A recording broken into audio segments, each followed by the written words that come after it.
The recent announcements of UFC 314 and UFC 315 have cleared up a lot of logjams in various divisions, and I believe that the fights made here are also going to factor into fights later into the year. We are currently in mid to late February, but I believe that I can predict the remaining championship fights and big fights of 2025. Let's start with featherweight because it's the most pressing. The moment that the door closes behind Volkanovski and Lopez, Topuria vacates his belt.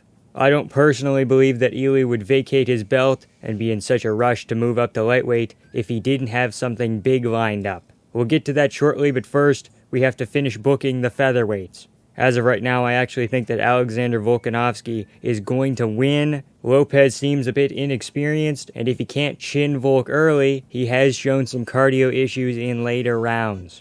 Lucas Tracy has said that with a win over Diego Lopez, Volkanovski would be higher up on the GOAT list than GSP. That is absurd. Regaining his belt would do a lot for his legacy, but defending it against Movsar Evloev might even put him legacy-wise above Ilia Topuria. Speaking of Ilia Topuria, I think that him and Islam Makhachev have a date with destiny, baby. There is no clear number one contender at lightweight right now. Arman lost his title shot after getting injured or missing weight, depending on who you ask. Oliveira beat Michael Chandler. He doesn't seem deserving of a title shot yet. The winner of Gaethje Hooker doesn't feel quite worthy either, and that's probably going to be a war, so the winner takes a lot of damage, and that might throw off some of the timing. I just don't think that Ilia would vacate the belt without a guaranteed title shot. No one else makes a whole lot of sense either. Diego Lopez did an interview and he said that the UFC isn't allowing champions to move up and hold the belt simultaneously. They have to vacate first. So gone is the double champ era. From there, everything can go two ways. If Ilia wins, Islam could get an immediate rematch. I think he's worthy of that. Then they book Arman Tsarukyan versus Charles Oliveira 2 in a 5-rounder to face the eventual winner of Makhachev Topuria later in the year. Or maybe he doesn't want the immediate rematch. Maybe the weight cut is getting to him too, so he moves up and fights Belal Muhammad. People on Team Khabib as well as Belal Muhammad have all unfollowed each other on Instagram, kind of cryptic, so I actually thought we were getting that fight next. But now that Belal is booked with JDM, Islam is free. Which brings us to welterweight. Belal Muhammad versus JDM at UFC 315 in Montreal because Shavkat is injured. He confirmed that on Twitter. The winner of this fight draws into Islam Makhachev, Shavkat Rakhmonov, or for an outside bet, Joaquin Buckley. Joaquin Buckley and Kamaru Usman are the only two high-ranked welterweights that aren't booked right now, so I think that might be next for both of those guys. And if he wins impressively, finishing Usman when Shavkat is sitting out on sort of a boring win over Ian Gary, he could end up jumping the queue. Let's hop back down to the UFC Flyweight division for a second, because Pantoja has beaten the most top 15 opponents of any champion, and he's beaten a bunch of them multiple times too. Kai Kara France is next, but I don't give him much of a chance against Pots and Pans Toja. Manel Kape is fighting Asul Almabayev. Brandon Moreno is fighting Steve Erceg. I think the winner of those two fights draw into each other. Pantoja's already beaten Manel and Brandon, but there's still hope for both of them. Hold on, we're getting back to that in a second. We gotta go up to Bantamweight now.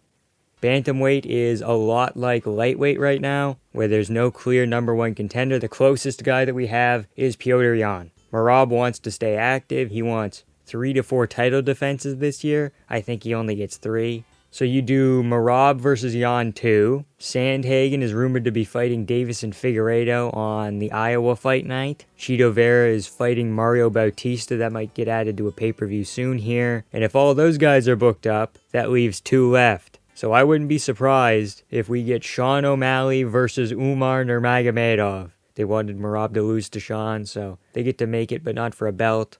If Merab beats Petr, his next title defense should be against Alexandre Pantoja. Moving up, he'll vacate that belt. So then the UFC does Manel Kape versus Brandon Moreno for the vacant title.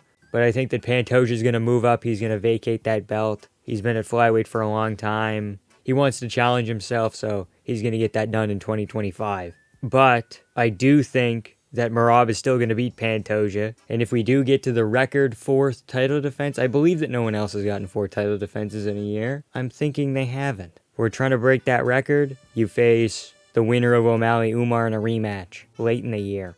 Who else? we got to move back up to the big boys. Middleweight has a backlog of contenders right now, and like all things, I blame Israel. Adesanya. If you were going to do DDP versus Strickland 2, it should have been an immediate rematch. So they promised Sean a title shot. Izzy butted in. But because they promised Sean a title shot, Khamzat had to wait out for DDP. Now Khamzat is next, but Imavov doesn't get his title shot. So I think DDP already did some pretty good matchmaking at the post-fight presser. He said, Adesanya Strickland 2. I would prefer Strickland Whitaker personally, but this is fine, I guess. Nasruddin Imavov fights Kyle Baralho for the next title shot. And like always, Whitaker draws the short straw and fights the winner of Brendan Allen versus Anthony Hernandez. Light heavyweight is working out pretty well in terms of timing, but there's a lot of contenders as well. Pereira versus Ankalaev is main eventing the next pay-per-view here, UFC 313. So if Ankalaev wins, they send in Yuri Prohaska like a hitman. If Alex Pereira wins, they could either give him the winner of Blachowicz-Ulberg, that's happening on the London card, or have the winner of that fight face Yuri for number one contendership. If they do end up going with Jan versus Yuri, that fight must happen in Poland or the Czech Republic. If it happens anywhere else, it is a waste. I'm sorry, I don't make the rules.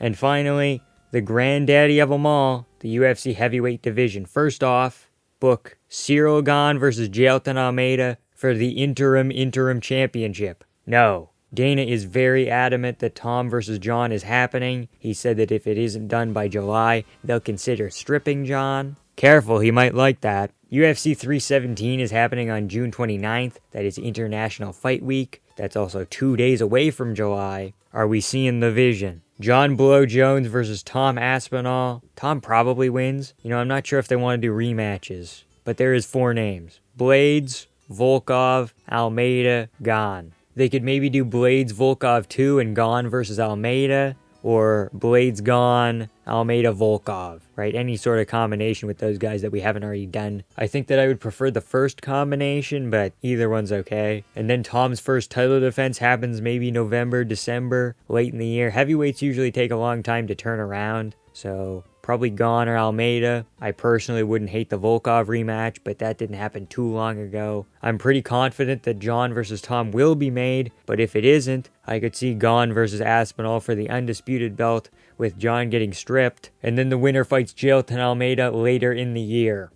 That was a more in-depth look at each division, so here's the month-by-month breakdown. The UFC has an average of 14 pay-per-views a year. We've already had 2. None of these predictions are final. A lot of them are kind of wishful thinking, but I feel like the year could end up looking something like this. In March, we get UFC 313, Pereira beats Ankalaev. April, UFC 314, Volk beats Lopez. May, UFC 315, Bilal beats JDM. Here's where things get a bit crazy. In June, we get UFC 316 and 317. Out of all the months that the UFC does multiple pay-per-views over the last 4 years, the post-COVID era, they've done 2 pay-per-views in October, in March, and in kind of June or July. So that's what I'm kind of going off, because we had to fit in 2 pay-per-views in a couple of places, so putting them there. UFC 316, Topuria beats Makhachev, and Pantoja beats Kai Kara France. UFC 317, International Fight Week, Aspinall beats Jones, and Merab beats Petr Yan. July, UFC 318. DDP has been relatively active, so he beats Khamzat Chimaev at this event in July. August, UFC 319, Pereira beats Ulberg. September, UFC 320, Merab beats Pantoja, Kopp beats Moreno.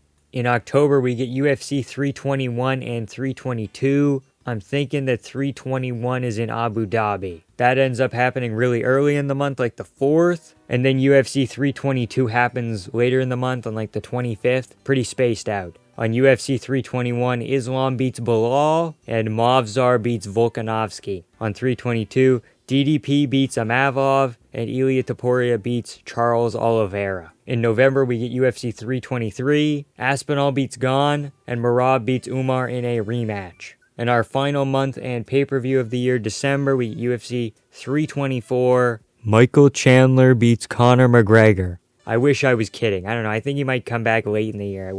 All hope is lost, and then it gets announced in September. Oh my God, McGregor back. I'm pretty over it, but I think it's going to happen, and he's going to be a pay-per-view headliner, so that's that. So that is 2025. Let me know how you think 2025 is going to go. My dates might be a little bit off, but I feel like a lot of the title fights are fights that we're getting. Shout out to Hello NPC for being a vampiric enjoyer. Like, comment, and subscribe for more MMA content. And become a member for even more perks. Thank you all so much for watching. Don't strip Jon Jones without a lawyer present, and have a good time.